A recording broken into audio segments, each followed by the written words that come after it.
दोस्तों नमस्ते। आज हम थायराइड की कमी के बारे में चर्चा करेंगे। थायराइड की कमी थायराइड की विभिन्न बीमारियों में सबसे कॉमन बीमारी है।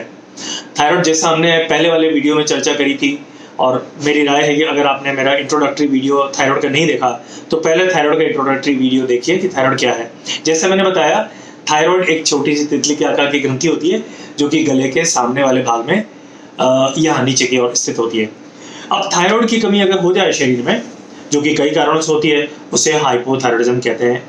आमतौर पे लगभग 4% पॉपुलेशन में ये बीमारी होती है, और महिलाओं में ये बीमारी ज़्यादा कॉमन होती है। यानी अगर 10 लोगों में टोटल बीमारी है तो 7 महिलाओं और 3 पुरुषों में थायराइड की कमी पाई जाती है। थायराइड की कमी के क्या कारण होते हैं? थायराइड की कमी कई कारणों से होती है, पर दुनिया भर में थायराइड की कमी होने में आयोडीन की कमी सबसे प्रमुख है। पर जिन देशों में आयोडीन की कमी को ओवरकम किया हुआ है, जैसे हमारे देश में भी यूनिवर्सल सॉल्ट आयोडाइजेशन प्रोग्राम है, यानी हम नमक में जो आयोडीन ग्रहण कर रहे हैं उसे आयोडीन की कमी की भरपाई हो गई है, और आमतौर पे आयोडीन की कमी हमारे देश में नहीं है। तो हमारे देश में सबसे कॉमन कारण है थायराइड की कमी होने का ऑटो इम्यून थायराइड, यानी हमारे ग्रंथि के खिलाफ कुछ ऐसे कण बन जाते हैं, एंटीबॉडीज बन जाती है जो कि थायराइड को काम नहीं करने देती है और थायराइड की कमी हो जाती है। अन्य जो कारण है उनमें ऑपरेशन के बाद थायराइड की कमी होना, कुछ दवाइयों से थायराइड की कमी होना, और भी बहुत सारी रेयर बीमारी है जैसे ग्रंथि में सूजन हो जाना, वायरल थायराइडाइटिस हुई उससे थायराइड की कमी होना। फिर रेयरली दिमाग में स्थित पीयूष ग्रंथि जो कि इसको कंट्रोल करती है, पीयूष ग्रंथि की कोई बीमारी होगी, पिट्यूटरी की कोई बीमारी होगी जो कि ऑपरेशन के बाद हुई हो या चोट लगने से हुई हो। कई सारे कारण हैं, इस कारण से भी थायराइड की कमी होती है। अब प्रश्न आता है कि थायराइड की कमी के या हाइपोथायराइडिज्म के लक्षण क्या होते हैं? थायराइड की कमी के लक्षण कई भागों में आते हैं, हर भाग में आ सकते हैं, और ये बीमारी चूंकि इतने धीरे धीरे प्रकट होती है जिसे हम बोलते हैं इंसीडियस ऑनसेट, तो बहुत धीरे धीरे लक्षण आते हैं और कई बार पता नहीं चलता। पर मोटे तौर पे ये लक्षण निर्भर करते हैं कि आपको ये बीमारी कब से है, कितनी कमी है और आपकी उम्र क्या है। आमतौर पर यह बीमारी 25 से 45-50 साल की महिलाओं में पाई जाती है और धीरे धीरे आती है। आम जो लक्षण होते हैं उनमें थकान होना, सुस्ती होना, हाथ पैर में दर्द होना, हल्का सा वजन बढ़ना, शरीर में सूजन सी आने लगना, शरीर के चेहरे पे या पैरों में सूजन आने लगना, कब्ज की तकलीफ रहने लगना, सर्दी ज़्यादा लगना, याददाश्त में कमी होना, आप कॉन्सेंट्रेट नहीं कर पा रहे हो चीज़ों के लिए, भूल जाते हैं, एंग्जाइटी से होना, डिप्रेशन सा होना। फिर उसके बाद जरा सा काम करते थकान होना, सांस चलने लगना, और मासिक धर्म में अनियमितता आना, यानी मासिक धर्म जल्दी आने लगेगा, लेट आने लगेगा, ज़्यादा ब्लीडिंग होना, कम ब्लीडिंग होना, और भी कई मासिक चक्र संबंधी अनियमितता आना। यंग लेडीज़ में आमतौर पे इनफर्टिलिटी होना, यानी आपका प्रेगनेंसी नहीं धारण कर पा रहे आप। ये इनफर्टिलिटी होने के कई कारणों में से एक प्रमुख कारण है जिससे ठीक किया जा सकता है। इसके अलावा रिकरेंट मिसकैरेजेस होना, प्रेगनेंसी हो गई लेकिन आपका मिसकैरेज हो गया, बाल झड़ना, चमड़ी सूखी होना, और अन्य कई सारे लक्षण होते हैं जो कि आपको थायराइड की तरफ इंगित कर देते हैं, या जिसके कारण हमें पता चल जाता है कि थायराइड हुई है। जैसे उदाहरण के तौर पर बच्चों में, बढ़ते बच्चों में ग्रोथ नहीं हो पाना, बच्चे का विकास पूरा नहीं होना या एडिक्वेट नहीं हो पाना, ये कॉमन लक्षण है। ओल्ड एज में मस्कुलर सिम्टम्स, याददाश्त में कमी, हाथ पैर में दर्द, थकान, या और कई प्रकार न्यूरोसाइकेट्रिक सिम्टम्स आते हैं, ये ओल्ड एज में आते हैं। तो इस तरह से मैंने आपको बताया कि थायराइड की कमी के लक्षण हर भाग में आते हैं। खून की कमी होना, एनीमिया होना, ये भी एक थायराइड की कमी का लक्षण है, हर भाग में और कई भागों में आ सकते हैं। अब प्रश्न आता है कि कैसे मालूम करेंगे कि आपको थायराइड की कमी हुई है? थायराइड की कमी की जो जांच होती है वो सिंपल जांच होती है। हम ब्लड की जांच T3, T4, TSH की जांच कराते हैं, और पहले ये माना जाता था कि सुबह खाली पेट ही जांच कराई जानी चाहिए, जबकि आजकल ऐसे अनुसंधान से पता चला है कि आपकी थायराइड की ब्लड की जांच कभी भी किसी भी समय कराई जा सकती है। आप खाली पेट हो या खाना खाए हुए हो, कोई फर्क नहीं पड़ेगा। पर जिस दिन जांच कराने जाएं, बेहतर होगा कि उस दिन सुबह गोली ना लें, और आप जांच कराने के बाद अपनी जो निर्धारित गोली है उसको बाद में ले सकते हैं। तो ब्लड की जांच में T3, T4, TSH, इसके अलावा एंटीबॉडीज़ की जांच होती है। ये एंटीबॉडीज़ क्या होते हैं? ये हमारे शरीर में थायराइड के खिलाफ कुछ कण बन जाते हैं जिसे हम एंटीबॉडीज़ कहते हैं। और ये पता लगाते हैं, इससे हमें पता चलता है कि आपकी थायराइड की कमी इस कारण से हुई है। इसके अलावा ज़रूरत पड़ने पर हम थायराइड स्कैन कराते हैं या अन्य कुछ विशिष्ट जांचें भी कराते हैं। क्योंकि थायराइड की कमी ऑटो इम्यून एंटीबॉडी से होती है, तो कई बार इस थायराइड की कमी के साथ कई अन्य बीमारियां भी आपके शरीर में होती है, जिनका भी हमें पता लगाना होता है, या ट्रीटमेंट करने के साथ हमें ये मालूम करना होता है कि आपकी कोई और ऑटो इम्यून बीमारियां शरीर में तो नहीं हुई है। इलाज करना, थायराइड का एक बार मालूम होने के बाद इलाज करना बहुत मुश्किल नहीं होता।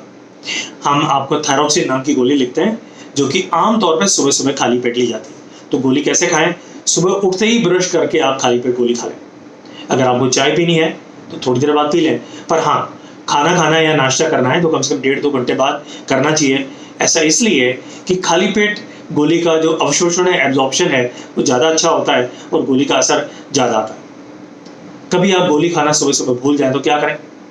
आपको जब दिन में याद आए तब गोली खा लें, और दिन भर भी अगर याद नहीं आया तो अगले दिन गोली खा सकते हैं। पर अगर आपको व्रत करना है और आप चाहते हैं कि उस दिन गोली नहीं खाएं, आमतौर पे व्रत के दिन आप गोली खाने के साथ ले लें। पर अगर आप नहीं लेना चाहें, उपवास है, तो अगले दिन भी आप गोली खा सकते हैं, डबल गोली खा लें। आप अगले दिन एक की जगह 2 गोली खा लें। इस तरह से गोली आप ले सकते हैं, गोली लेना मत भूलें। कई तरह के सवाल आपके होते हैं कि डॉक्टर साहब, ये गोली का असर कितने दिन में आता है? जब आपको थायराइड की कमी हुई है और हमने आपको गोली देना शुरू किया, तो आमतौर पे आपके जो लक्षणों में परिवर्तन है कुछ ही दिन के अंदर देखे जा सकते हैं। 5-7 दिन के अंदर आपको एहसास होने लगता है कि मुझे सूजन कम आ रही है, मेरी सुस्ती कम हुई है, मेरी थकान कम हुई है, अब मुझे शरीर में हल्कापन लग रहा है। और धीरे धीरे लक्षण ठीक होते होते 1.5-2 महीने के अंदर लगभग 80-90% लक्षण आपको ठीक हो जाते हैं। पर चमड़ी में, बाल में, मासिक धर्म की अनियमितता में ये लक्षण ठीक होते होते लगभग 4 से 6 महीने भी लग जाते हैं। एक सवाल आपके जहन में आता है और आप आमतौर पर आप हमसे पूछते हैं कि डॉक्टर साहब, ये गोली शुरू करने के बाद क्या कभी गोली बंद भी होगी? तो इसका जवाब ये है कि चूंकि थायराइड की कमी अगर ऐसे कारण से हुई है कि जो ठीक नहीं होगा, तो आपको ये गोली ता जिंदगी हमेशा लेनी पड़ेगी। तो आमतौर पे 80-90% लोगों में ये गोली हमेशा चलती है, लेकिन कुछ 5-10% लोगों में हम बोलते हैं ट्रांजिएंट बीमारी होती है, थायराइडाइटिस होती है, जो कि 5-10% लोगों में ठीक भी हो जाती है। तो कुछ लोगों में बीमारी ठीक भी हो जाती है। कैसे मालूम पड़ेगा? आमतौर पे आप एक्सपेरिमेंट करते हैं कि डॉक्टर साहब, मैं 1 महीने दवा बंद करके देख लूँ, क्या पता बीमारी ठीक हुई हो। मैं आपको सलाह दूंगा कि दवा बंद मत करिए। जो डॉक्टर आपको पीरियडिकली जो जांच कराते हैं, हम आपकी एक बार दवा शुरू करने के बाद शुरुआत में 1.5-2 महीने में जांच कराते हैं, फिर समय समय पे आपके लक्षण और कई चीज़ों को देखते हुए 3, 4 या 6 महीने में जांच कराते हैं। और इस जांच से हमें ये पता चल जाता है कि आपको थायराइड की कितनी मात्रा की ज़रूरत है। अगर दवा बढ़ानी है, घटानी है, चालू रखनी है, या बंद हो गई है, करनी है, या आपकी बीमारी अगर ठीक हुई हो, तब भी हमें इस जांच से पता चल जाता है। तो ये भरोसा रखिए, डॉक्टर आपको ज़बरदस्ती दवा नहीं देगा और इस रिपोर्ट के अनुसार ही आपको दवा बढ़ाई घटाई जाती है। अब प्रश्न आता है कि कई बार ये जो थायराइड की कमी है जन्मजात भी होती है। जन्मजात यानी जन्म से कॉन्जेनाइटल हाइपोथायराइडिज्म हम बोलते हैं। कैसे मालूम पड़ता है? बच्चों के डॉक्टर या हमारे जैसे हार्मोन वाले डॉक्टरों को कुछ लक्षणों से पता चल जाता है, पर ये बीमारी 3 से 6 महीने के पहले पकड़ी जानी चाहिए। विकसित देशों में तो हर बच्चे की जन्म पे थायराइड हार्मोन की कमी होने की जांच की जाती है। एक स्क्रीनिंग के तौर पे हर नवजात शिशु में जांच होती है और करवानी चाहिए। पर ये बीमारी अगर 3-4 महीने के पहले पकड़ी जाती है और बच्चे को हम नवजात शिशु को अगर हम थायराइड हार्मोन शुरू करते हैं, तो किसी भी तरह का बच्चे के फ्यूचर पे विकास में कोई परिवर्तन नहीं आता है।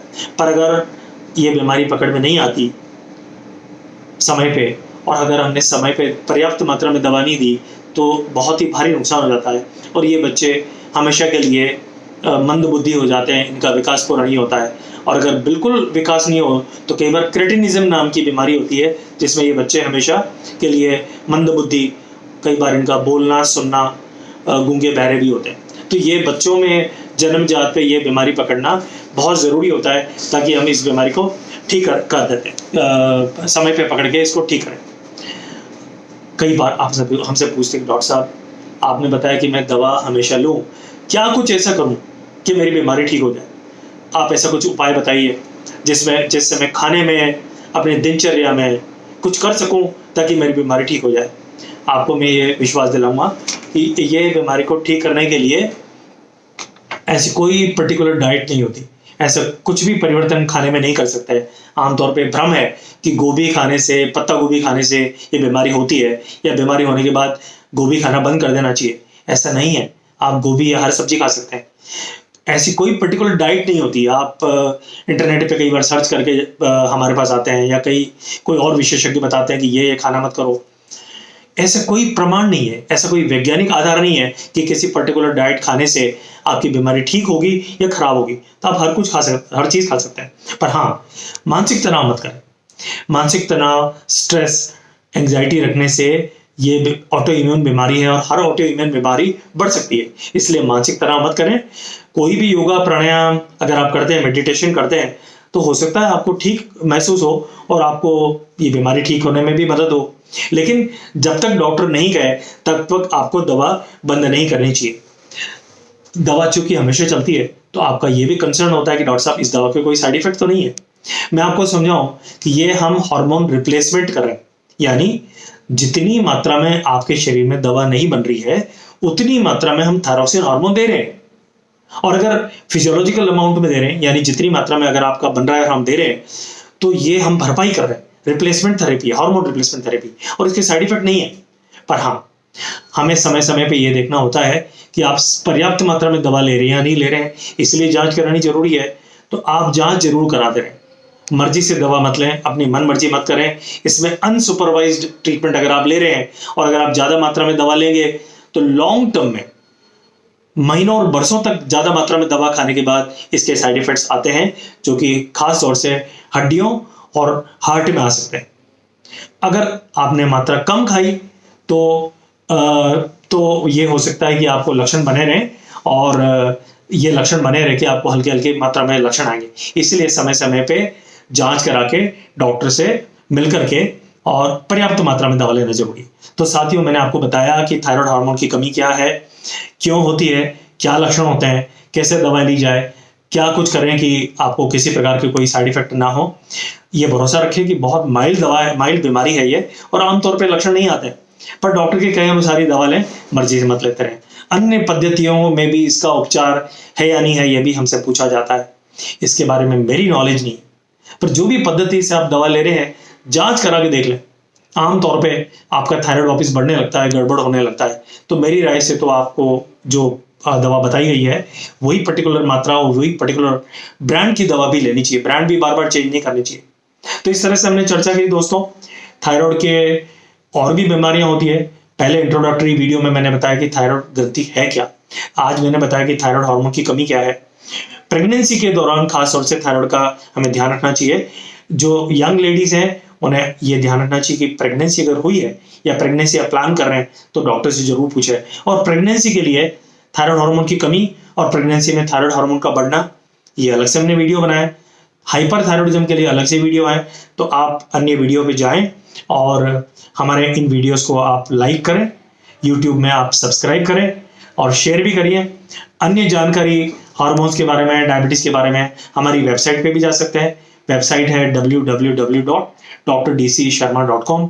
मुझे पूरा विश्वास है कि आप इन सब वीडियो से और वेबसाइट पे जाके लाभान्वित होंगे। धन्यवाद।